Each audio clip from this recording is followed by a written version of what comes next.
नमस्कार प्रिय विद्यार्थियों, स्वागत है आप सभी का आपके अपने ऑनलाइन यूट्यूब चैनल पर। प्रिय विद्यार्थियों, आज हम पढ़ने वाले हैं रामधारी सिंह दिनकर की प्रमुख कृतियाँ। रामधारी सिंह दिनकर की प्रमुख काव्य कृतियों से प्रश्न परीक्षा में अक्सर देखने को मिलते हैं। तो शुरुआत करते हैं रामधारी सिंह दिनकर की काव्य कृतियों की। उससे पहले हम थोड़ा सा जान लेते हैं रामधारी सिंह दिनकर जी के बारे में।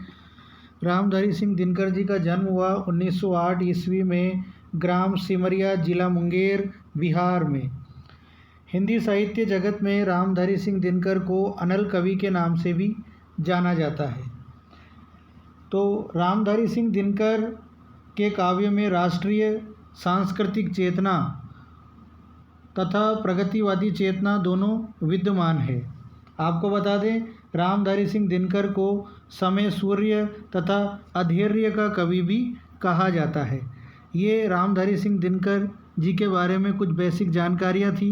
अब देखते हैं इनकी प्रमुख काव्य कृतियाँ। तो इन रचनाओं को मैंने वर्ष के अनुसार रखने का प्रयास किया है। जिन रचनाओं के वर्ष हमें मिले, हमने उनके सामने कोष्टक में उनके वर्ष भी लिखे हुए हैं। सबसे पहली रचना रेणुका, समय 1935 ईस्वी। अगली रचना हुंकार 1939 ईस्वी। रसवंती 1940 ईस्वी। द्वंद्व गीत 1940 ईस्वी। कुरुक्षेत्र 1946 ईस्वी।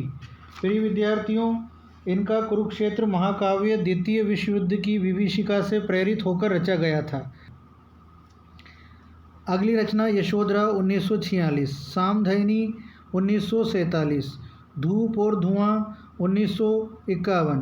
इतिहास के आंसू 1951। रश्मि रथी 1952।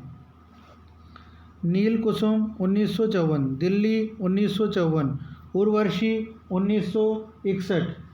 प्रिय विद्यार्थियों, उर्वशी रचना के विषय में आपको बता दें, उर्वशी काव्य रचना के लिए इनको 1972 में भारतीय ज्ञानपीठ पुरस्कार प्राप्त हुआ था।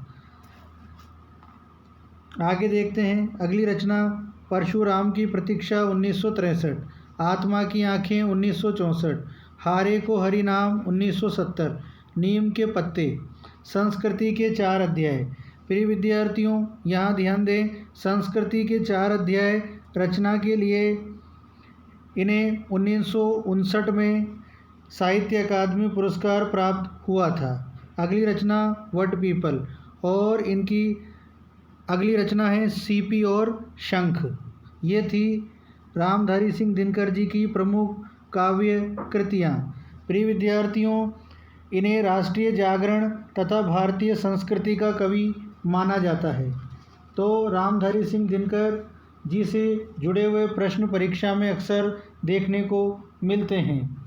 आपको बता दें कि रामधारी सिंह दिनकर जी जो हैं द्वितीय राष्ट्र कवि के रूप में भी जाने जाते हैं, अर्थात इनको द्वितीय राष्ट्र कवि भी कहा जाता है।